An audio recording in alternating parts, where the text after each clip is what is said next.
Hi friends, ഞാൻ നിങ്ങളുടെ സ്വന്തം സോണിച്ചൻ നാൽപ്പതാംകുളമാണ്. ഇന്ന് നമ്മൾ ഒരു കൗതുകകരമായ ഒരു കാഴ്ചയാണ് കാണാൻ പോകുന്നത്. അതായത്, നിങ്ങൾ ഫ്ലൈറ്റിൽ യാത്ര ചെയ്തിട്ടുണ്ടോ? ഒരിക്കലെങ്കിലും ഫ്ലൈറ്റിൽ കയറാൻ ആഗ്രഹിച്ചിട്ടില്ലേ നിങ്ങൾ? ഇനി ഫ്ലൈറ്റിൽ യാത്ര ചെയ്തിട്ടില്ലെങ്കിൽ അതിനുള്ള അവസരം നമ്മളുടെ നാട്ടിൽ തന്നെ അതിന് ഒരുക്കിയിട്ടുണ്ട്, നമ്മുടെ സ്വന്തം കട്ടപ്പനയിൽ. അപ്പോൾ നിങ്ങൾ മടിക്കേണ്ട. ഒരു മനു എന്ന യുവാവായ ഒരു ചെറുപ്പക്കാരനാണ് അതുണ്ടാക്കിയിരിക്കുന്നത്. യഥാർത്ഥ ഫ്ലൈറ്റിനെ അത്ഭുതപ്പെടുത്തുമാറ് അതിന്റെ രൂപവും ഒക്കെ അതിനെ വെല്ലുന്ന രീതിയിൽ വളരെ മനോഹരമായിട്ട് എയർ ഇന്ത്യയുടെ ഒരു ഫ്ലൈറ്റ് അവിടെ ഒരുക്കിയിട്ടുണ്ട്.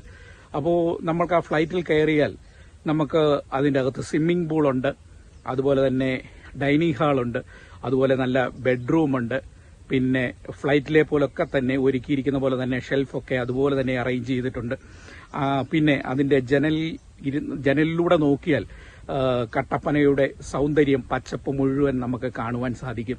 അത്ര മനോഹരമായ ഒരു ഫ്ലൈറ്റ് നമുക്ക് അവിടെ ക്രമീകരിച്ചിട്ടുണ്ട്. അപ്പോൾ ഇനിയും മടിക്കണ്ട, നേരെ വെച്ച് പിടിച്ചു നമ്മുടെ കട്ടപ്പനയിലേക്ക്. അതിന്റെ വീഡിയോസ് ഞാൻ ഇപ്പം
അപ്പോൾ എല്ലാവർക്കും ഇന്നത്തെ ഈ ഫ്ലൈറ്റിന്റെ വിശേഷം ഇഷ്ടപ്പെട്ടു എന്ന് ഞാൻ വിശ്വസിക്കുകയാണ്. നാളെ നമ്മൾ മറ്റൊരു വീഡിയോയുമായി വരാം. അടിപൊളി വീഡിയോയുമായി വരുന്നതുവരെ എല്ലാവർക്കും ബൈ ബൈ, നന്ദി, നമസ്കാരം.